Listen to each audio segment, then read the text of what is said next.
휴일인 오늘도 전국이 맑고 덥겠습니다. 단비가 절실하지만 당분간은 비구름 내륙을 비껴갈 것으로 보입니다.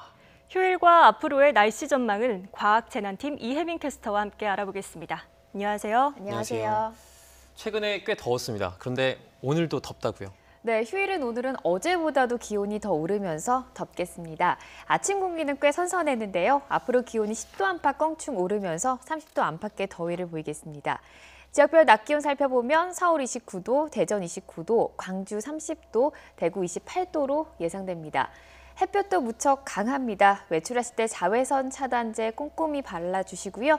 공기는 깨끗하지만 오전에는 주의를 하셔야겠습니다.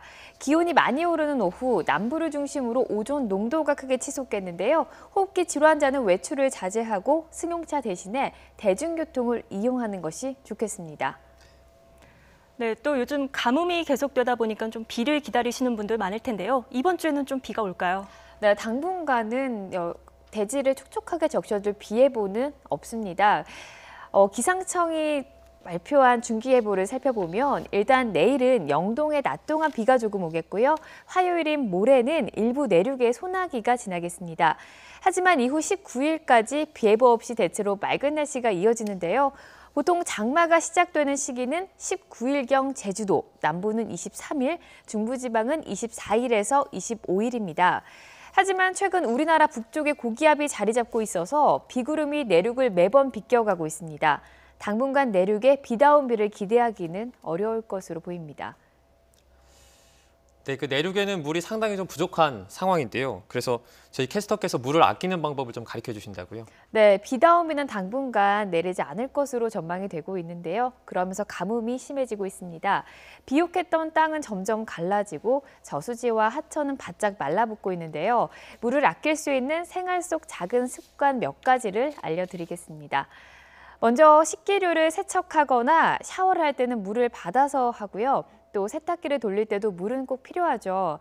빨랫감이 생길 때마다 자주 하기보다는 빨랫감을 한 번에 모아서 하는 게 좋습니다.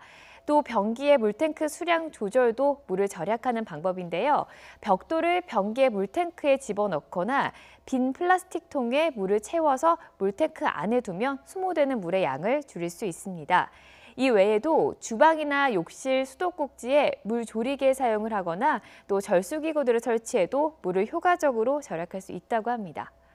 네, 또 비가 내리지 않으면 좀 더위도 심해질 것 같은데 이번 주 기온 전망은 좀 어떤가요? 네, 당분간 초여름 더위가 기승을 부릴 것으로 전망되고 있습니다. 서울을 기준으로 평년 기온이 27도인데요. 이번 주 전국이 평년과 비슷하거나 조금 높겠습니다. 낮과는 달리 아침과 저녁은 무척 선선합니다. 일교차가 10도 안팎 크게 벌어지겠는데요. 변덕스러운 기온 변화에 건강관리 잘해주셔야겠습니다. 네, 지금까지 과학재난팀 이혜민 캐스터와 함께 오늘과 앞으로의 날씨 전망 알아봤습니다. 고맙습니다.